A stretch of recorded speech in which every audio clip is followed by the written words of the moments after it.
देख। loyalty inside my DNA. I got loyalty inside my DNA. I got loyalty, got war and peace inside my DNA. I got poison, pain, and joy inside my DNA.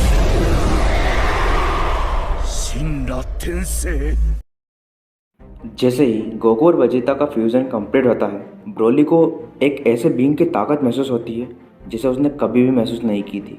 Vegito आराम से Broly का attack रोक कर उसे पूरी तरह से ख़त्म कर देता है। क्या आखिर तुमने मेरा अटैक कैसे रोका? तुमने मेरा one of the strongest attack इतने आसानी से ख़त्म कर दिया? मुझे तो विश्वास ही नहीं हो रहा है। तभी ब्रोली देखता है कि एक ऐसा वॉरियर जो ना ही गोकू है ना ही वेजिटा, एक कम्प्लीटली न्यू सैयन। तभी ब्रोली कहता है, आखिर तुम हो कौन? और आखिर वो दोनों सैयन गए कहाँ? वेजिटो कहता है, मैं हूँ Vegito, fusion of Goku and Vegeta, इस पूरे ब्रह्मांड का सबसे ताकतवर वॉरियर। तभी ब्रोली कहता है, उन दोनों सैयन्स की पावर इतनी ग्रेट थी और अब उनके फ्यूजन से एक ऐसा वॉरियर पैदा हुआ है जो मेरी पावर मैच कर सकता है। ब्रोली सोच ही रहा था, तभी उतने में वेजिटो उसे एक खतरनाक मुक्का मारकर उसके ख्यालों की दुनिया से उसे बाहर ले आता है। ब्रोली इस न्यू सैयन के सामने टिक नहीं पा रहा होता है। इसकी पावर तो बहुत ही ज़्यादा है। मुझे पहली बार इतने सेंचुरीज में किसी अपोनेंट से प्रेशर फील हुआ है। तुम्हें आखिर एक ट्रू सैयन की पावर का अंदाजा नहीं है। अभी the elimination power of true Vegito. Vegito अपने हाथों में किंग ऑफ एवरीथिंग की पावर के साथ एक पावरफुल अटैक बनाने लगता है। यह अटैक अपने से ज़्यादा पावरफुल अपोनेंट को भी खत्म कर सकता है। डेकू जो ये पूरी बैटल देख रहा था वो बहुत ज़्यादा सरप्राइज हो जाता है वेजिटो की पावर देखकर और कहता है, ग्रेट ब्रोली, प्लीज़ उस अटैक को डॉज कीजिए, मुझे उसमें से किंग ऑफ एवरीथिंग की पावर फील हो रही है। पर ब्रोली इतने आसानी से कैसे हार मान सकता है? तो वो अपनी पूरी पावर लगाकर उस अटैक को रोक देता है और कहता है, मुझे पता चल चुका है कि तुम एक पावरफुल अपोनेंट हो और तुम मेरी पूरी पावर से फाइट करने के लिए लायक हो। ब्रोली तुरंत ही अपने आप को ट्रांसफॉर्म करने लगता है। मैं विश्वास नहीं कर सकता, उसने किंग ऑफ एवरीथिंग की पावर को अपने हाथों से रोक लिया। ब्रोली बहुत ही स्पीड से अपनी पावर इंक्रीज कर रहा था। उसकी पावर से पूरा डायमेंशन क्रैक हो रहा था। तो आखिर यह है एक पावर सुप्रीम गॉड की। लगता है हम फ्यूजन के बाद भी इसे हरा नहीं पाएंगे। ब्रोली अब पूरी तरह से ट्रांसफॉर्म हो चुका है। उसके हेयर पूरी तरह से सिल्वर हो चुके हैं और उसके अंदर से पूरे एग्जिस्टेंस का ऑरा महसूस हो रहा है। अब ब्रोली अपने उस फॉर्म में है जिसमें उसने हज़ारों की तादाद में सुप्रीम कोर्ट को मार दिया था। तो आखिर बताओ तुम हो कौन? तो इतनी देर से मेरी बातें तुम्हारे कान तक गई नहीं थी। चलो कोई नहीं, एक बार फिर बता देता हूँ मैं हूँ कौन। मैं हूँ Vegito, the fusion of strongest Saiyan ever existence in the multiverse. अब मेरी बारी है अपनी पावर दिखाने की। वेजिटो तुरंत ही ट्रांसफॉर्म होने लग जाता है। वो अपने हाईएस्ट फॉर्म में चला जाता है जिसे हम कहते हैं अल्ट्रा वेजिटो। वेजिटो अपने अल्ट्रा स्टेट में जाकर डेकू और ब्रोली दोनों को सरप्राइज कर देता है। यह तो असंभव है, दो सैयन्स जो यहाँ के है भी नहीं, उनके पास इतनी ज़्यादा शक्ति कहाँ से आई? मुझे तो विश्वास ही नहीं हो रहा है। तो आखिर तुम्हारे पास भी कुछ बढ़िया है। Nice, I like it. अब मज़ा आएगा ना फाइट करने में। वहीं दूसरी तरफ हमारे गॉड्स ऑफ डिस्ट्रक्शन पूरी तरह से तैयारी कर रहे थे अपने आने वाली फाइट के लिए। वहीं गॉड वर्मोथ अपने एंजल से बात करते हुए कहते हैं, मार्गरेटा, क्या लगता है हमें कितने % चांस है कि हम जीत सकते हैं? क्या हमारी ट्रेनिंग सही चल रही है? और मुझे लगता है कि हमें हमारी ट्रेनिंग से ब्रेक लेना चाहिए। नो माय लॉर्ड, पूरे 12 यूनिवर्स लाइन पर लगे हैं। कभी हम इतने पावरफुल नहीं हुए उन्हें हराने लायक, तो हम सब के सब मारे जाएंगे। हमें हमारी पावर भी तो रिकवर करनी है। बट तभी भी मार्गरेटा वर्मोथ के आइडिया से खुश नहीं थी और यह लॉर्ड वर्मोथ को भी दिख रहा था। सभी 12 यूनिवर्स फिलहाल के लिए सलामत थे क्योंकि जीनोसामा की नेगेटिव एनर्जी पूरे यूनिवर्स को बांधे रखी थी। वाइल बहुत से महीने अर्थ पर बीत चुके थे, गोटेन अभी भी इस होप में था कि उसके फादर एक ना एक दिन आएंगे। मुझे अब एक ट्रेनिंग पार्टनर चाहिए, बट मैं किससे कहूँ? यहाँ तो सभी के सभी मेरे डेट के खिलाफ हैं। तभी वहाँ पर ट्रंक्स आ जाता है। गोटेन उसे फील कर तुरंत ही उसके पास बहुत ज़्यादा स्पीड में चला जाता है और कहता है, बहुत दिनों बाद मिले ट्रंक्स, कैसे हो? मैं ठीक हूँ, मेरे फादर का वेट कर रहा हूँ कब वो अपनी ट्रेनिंग लॉर्ड बीरस के प्लेनेट पर ख़त्म करें और मुझे ट्रेन करें। अच्छा, तो उन्होंने तुम्हें ये सब बताया है? तुम्हारे कहने का मतलब क्या है गोटेन? उन सभी ने मेरे फादर और वजीता को टाइम चैम्बर में लॉक कर दिया है। उन्हें लगा कि वो दोनों एक थ्रेट हैं इस पूरे यूनिवर्स के लिए। इसलिए मैं इतनी ज़्यादा ट्रेनिंग कर रहा हूँ ताकि जब वो बाहर आए तो उन्हें मुझ पर प्राउड फील हो। और मैं चाहता हूँ ट्रंक्स कि तुम भी मेरा साथ दो। तभी कोई भी डैड के बारे में मुझसे बात नहीं कर रहा है।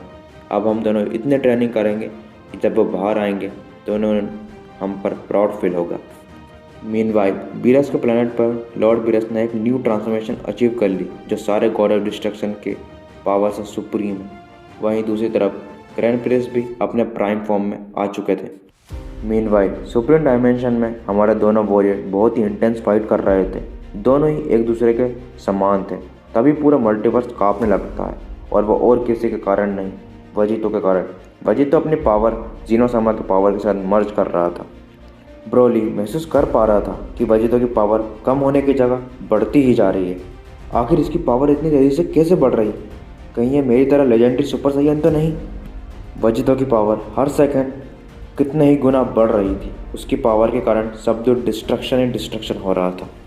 डेको कांपने लगता है वजीतो की पावर के कारण। ग्रेट ब्रोली, इस साइयन की पावर तो सारे god of destruction, supreme gods, anyone grand priest सभी को सरपास कर चुकी है, सिर्फ 3 सुप्रीम गॉड्स को छोड़कर। वाइल भैया को भी सरप्राइज हो जाता है तब कि वो इस फाइट से करोड़ों किलोमीटर दूर एक यूनिवर्स के अलग ही कोने में है, मगर उसे ये सब फील हो रहा था। ये कैसी एनर्जी है? वो दोनों साइयन्स की पावर तो डरा देने वाली है। वहीं दूसरी तरफ एक न्यू स्टोरी पैदा हो रही थी। सुप्रीम गॉड कियाओटा एक ऐसे बीइंग को रिवाइव कर रहा था जो पूरे ओमनीवर्स की एग्जिस्टेंस पर खतरा है। ये क्या है? मैं फील कर सकता हूँ एक अलग ही यूनिवर्स में एक पावरफुल बीइंग पैदा हो रहा है, या फिर मैं कहूँ रिवाइव हो रहा है। इसकी पावर तो बहुत ही ज़्यादा खतरनाक है।